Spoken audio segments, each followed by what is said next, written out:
おはようございます。ねどらです。今朝は7時10分の巡航船に乗るために6時半に朝食をとって6時50分に送迎車に乗って7時に着くという予定だったんですが、まさかのね、手配ミスで送迎車が来ないというハプニングがありました。結局従業員の人が送ってくれてなんとか間に合ったんですけど、本当ね、朝からマジでビビりました。結局ホテル出たのが7時過ぎてて、これ間に合わなかったらどうしてやろうかと思ったんですが、なんとかね、出発2分前に到着しました。人が誰もいないのでまだ船来てないのかななんて思ってたんですが、ちょっと嫌な予感がしてね、この階段登って反対側に出てみたらすでに船が待ってました。これが歩き遍路で有名な巡航船です。お遍路さんの半分ぐらいはこの船に乗るんですかね。利益は全く出ないと思うんですけど、安全のためか従業員の方が2人いらっしゃいました。早速乗船してみます。中はそんなに広くもないんですけど狭くもなくてね、シートもクッションが効いてて快適です。それでは出港です。いや、朝一の船はやっぱ気持ちいいですよね。こんな快適に10キロをショートカットできるなんて、やっぱ乗り物の便利さを痛感しますね。途中の船乗り場から学生さんが乗ってくるっていう噂だったんですけど、今は春休みだからかね、結局どこからも誰も乗ってきませんでした。8時ちょうどに横波の船着き場に到着しました。朝一のクルージングは本当に気持ちよかったです。こういうタイプの船に乗ったのが初めてだったので、とっても貴重な経験をさせてもらいました。どうもありがとうございました。今回はうち2人だけだったので合計1240円の支払いしかなかったんですよね。大赤字だと思うんですけども、いつまでもなんとか頑張って続けていってほしいもんです。はい、今日の歩き遍路は事実上ここからスタートになります。しばらく行くと分岐があります。これをね、右に行きます。右に行くと仏坂の方です。しばらく行くとよさこいバナナが出てきました。今日は峠越えが2つあるので非常食としてバナナを買ってみようと思います。1本300円なんですけど、よっぽどうまいんでしょうからね、後で食べるのが楽しみです。お遍路さん休憩所が出てきました。野宿とかもできそうな広くてしっかりした作りの建物です。これから峠越えなのでここにあるのはありがたいですね。しばらく行ったところの分岐を右に曲がればもう山道はすぐそこです。今日は2つの峠を越える予定でいます。1個目がこの仏坂峠です。入り口がね、ちょっとはっきりしないので分かりづらいんですが、見逃さないように登っていきます。入るとね、結構狭い上に草ぼうぼうでね、シダもいっぱい出始めてて、結構ジャングルな感じでした。その後も思ったよりも急登がずっと続きます。ただ山道はそんなに長くないので、私たちもランニングシューズでそのまま上がってこれました。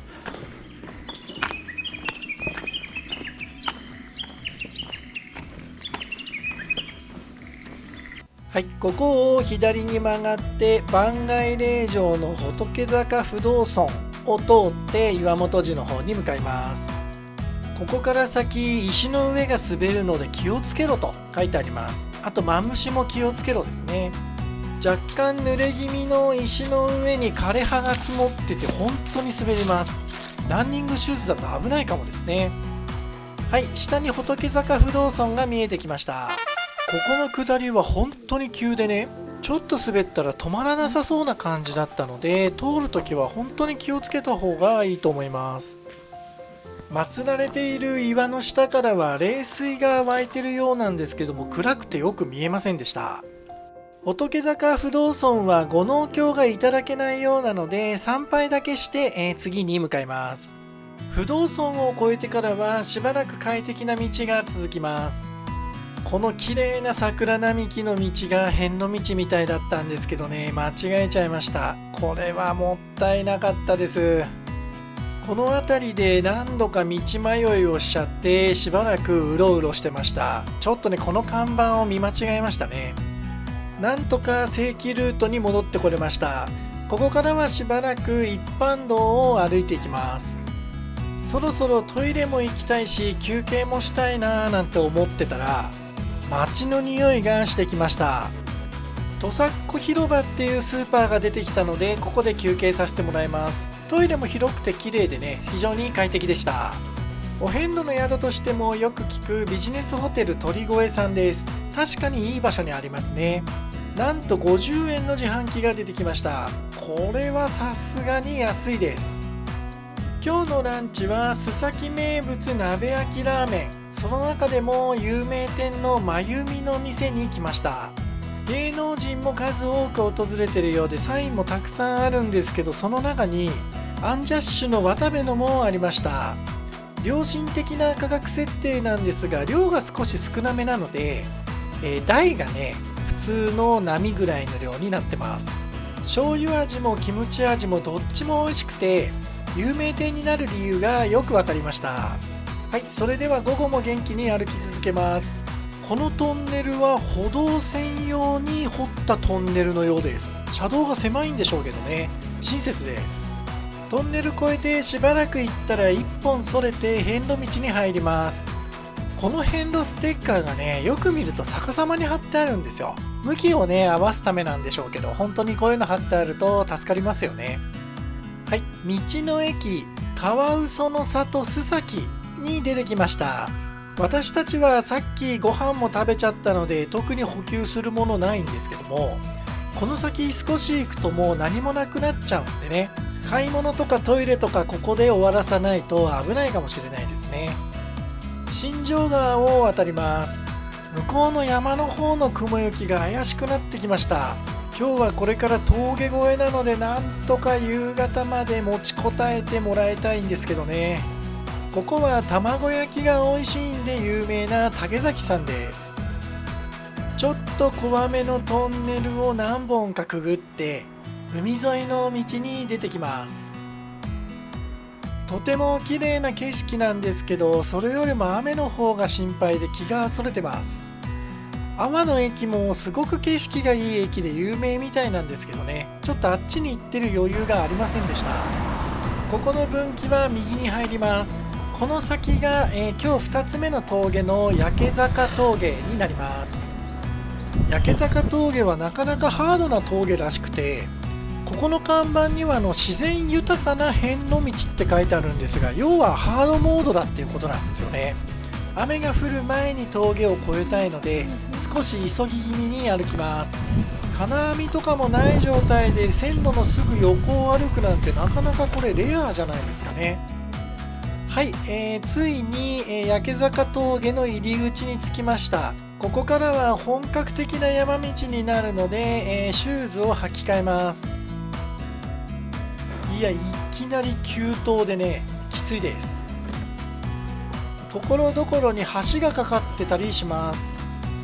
道も少しすでに濡れててね、滑りやすくなってます。滑りやすい急登のところにはロープが張ってあって、これを掴みながらですね登れっていうことなんですが、かなりね足場が悪いです。登るに従ってどんどん登山道が荒れてきました。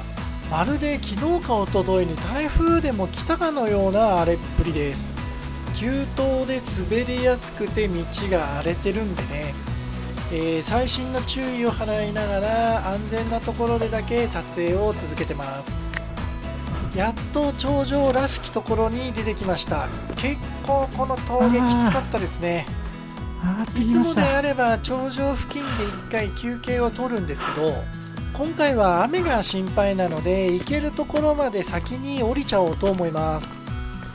上りがきつい峠ってだいたい下りもきついんですけど、ここはね下りが比較的緩やかで、その分長かったですけどね、楽に降りてくることができました。車道が見えてきました。やっと峠道も終わりです。ここまで来れば、仮に雨が降ってきても何とでもなるので、ここから先はリラックスして歩こうと思います。四万十町まで残り21キロです。だいぶ近づいてきました。ここが大阪ルートと添見水ルートの分岐になります。明日は今のとこ添見水ルートで行く予定でいます。